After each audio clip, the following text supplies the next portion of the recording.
Hello, and welcome to another episode of the Ball and All podcast. This is your weekly basketball podcast that gives you all the things that are happening in the basketball world.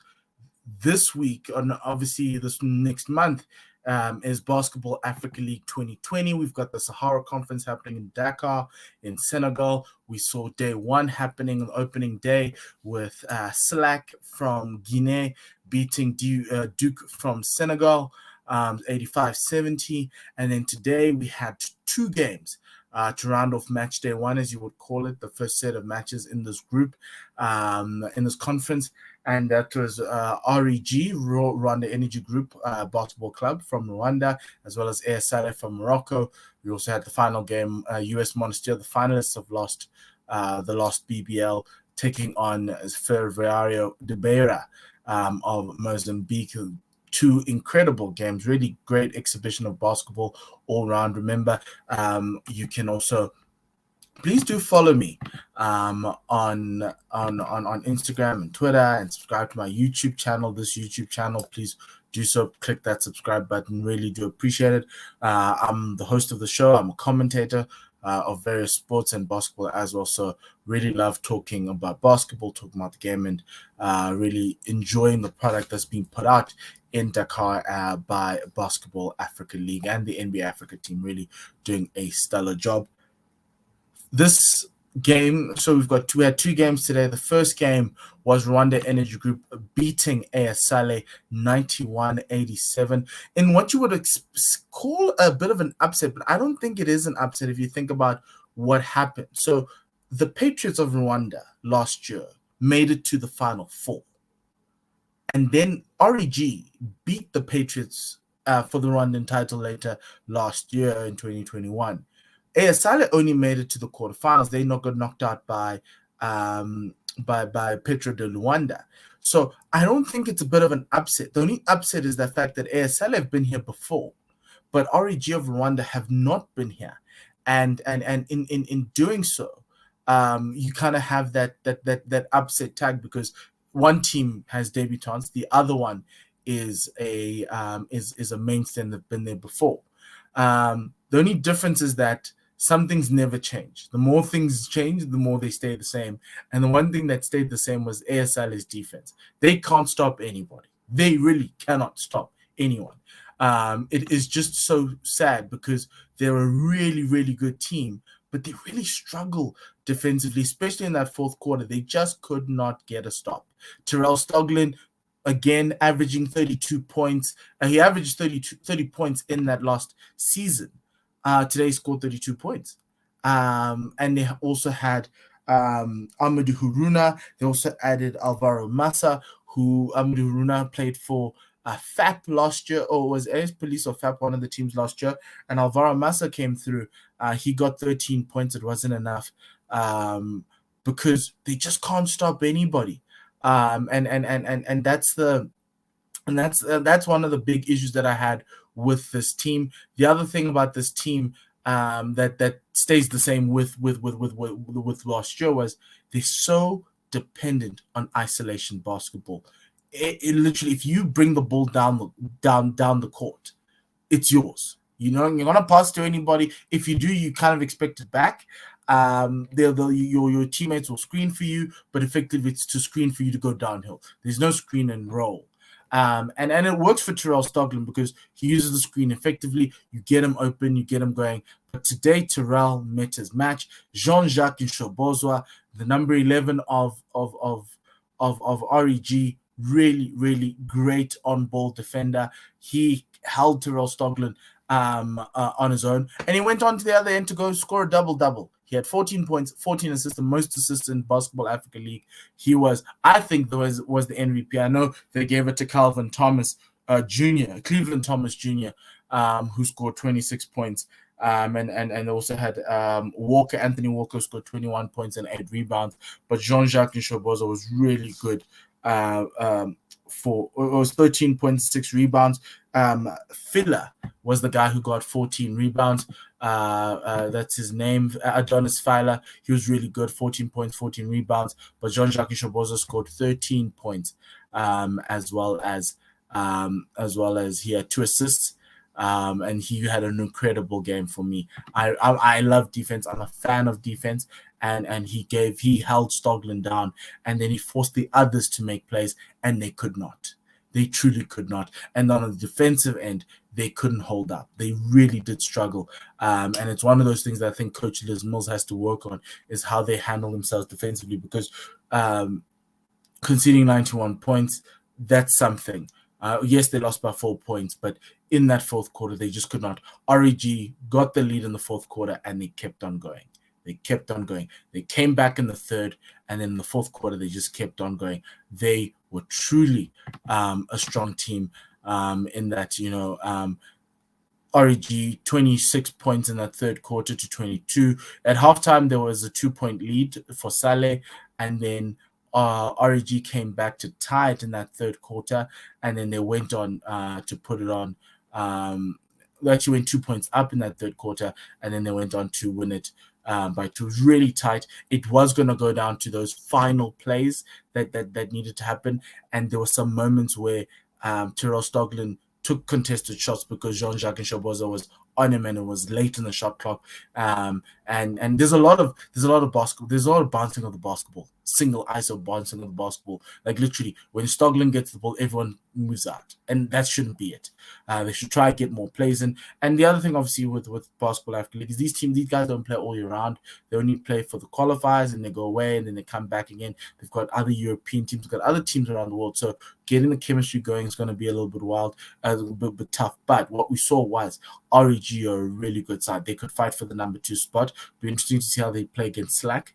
I think even Saleh, but I think we kind of get a sense of where this thing is going to go. REG are a very strong side, very good side, and they share the burden. And I think Cleveland Thomas and Walker, as well as Adonis Fila, they have a really good trio that they can pull out. They've got Didier Diaz, who used to play for the Patriots last year, in as a starter.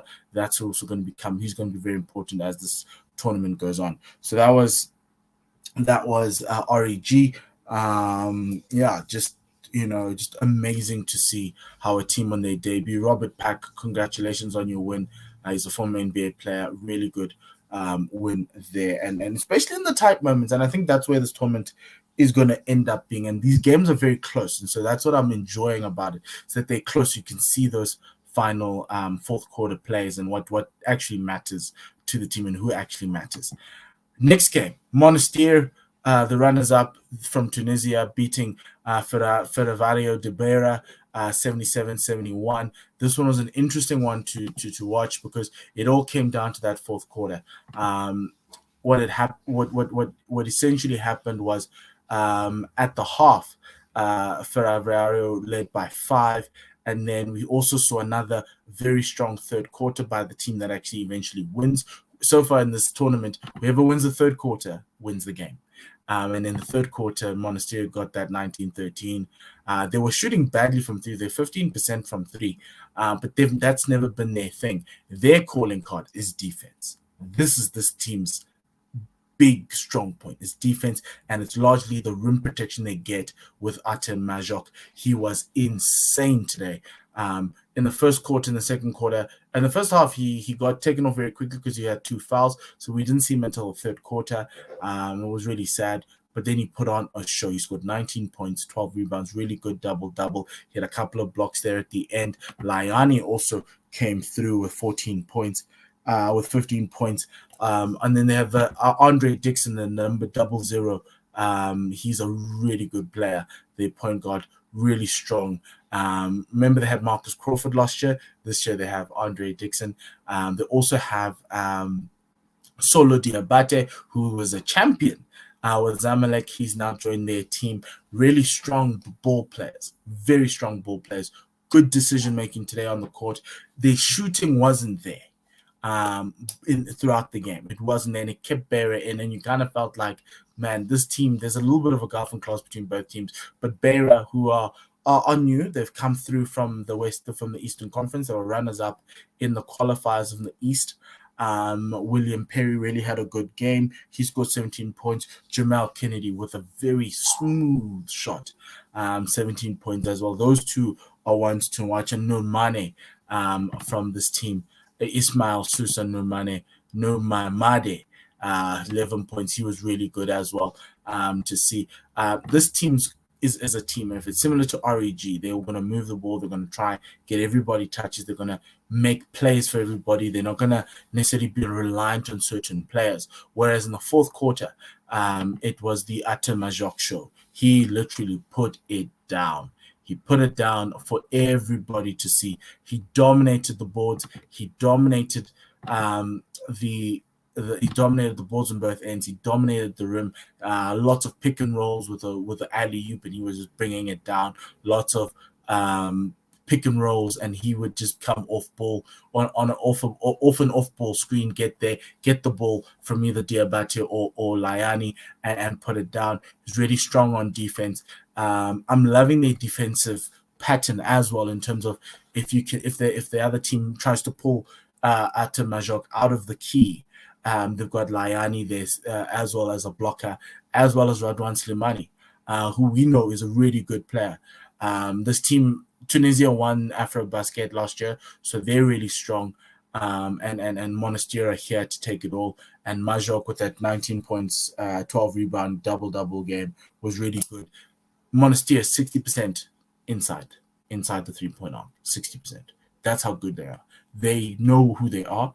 They attack the rim, they defend the rim, and it's going to be interesting to see how they come up against Slack, who are kind of a similar type of team, but also a little bit more rangy and a little bit more quicker. I think for you to beat this Monastir team, you're going to have to run the ball on them. You're going to have to shoot well from three. Similar to how Zamalek did last year. Zamalek ran them off the court. They ran them off the court. Transition baskets. They shot.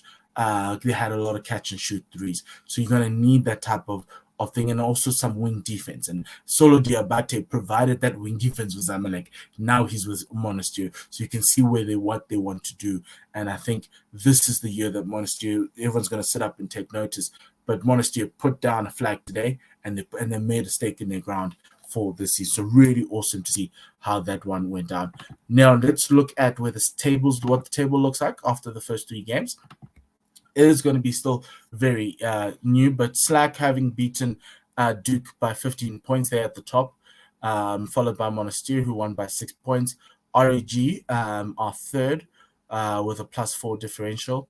And then you got Saleh with a -4 differential. They lost to REG. You got Beira and you got Duke. So still very early days.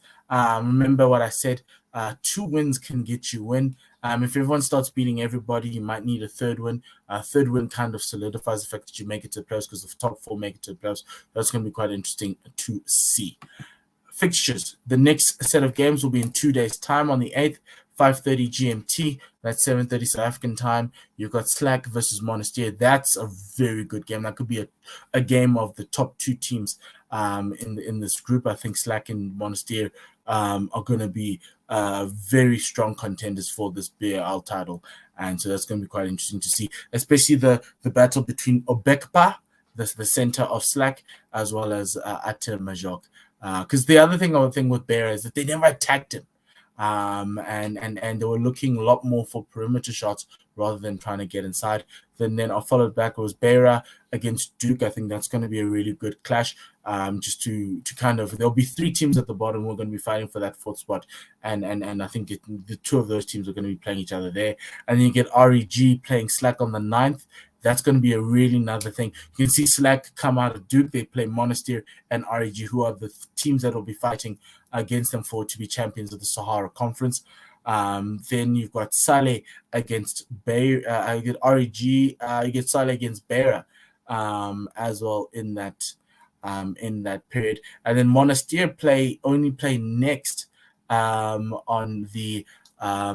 Friday. So that's going to be quite interesting as well to note.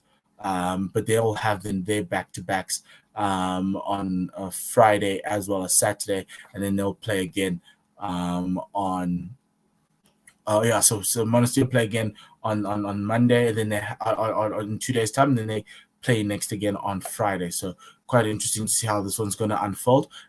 So yeah, just do watch out for that. So remember, I'll be back again on the 8th to talk about the next 2 games, and then we'll talk about the other games happening on the 9th, and then we'll talk 11th. I won't be available, but we'll talk about everything on the 12th when I'm actually in Dakar. In Senegal. Hopefully, I'll be able to go and catch one of the 5:30 game on that Saturday, and then I'll chat to you about it. If not, we'll catch the final few games in the following week. So please do follow me on the socials, on Twitter as well as on YouTube and on Instagram. Ball and All Podcast. Thank you very much. I really love doing this. Really love giving you the recap. It's been a really great day of basketball, and I hope that you have a great week ahead. For myself, Mpho Mutloane, goodbye, good night, and le sale kakagiso.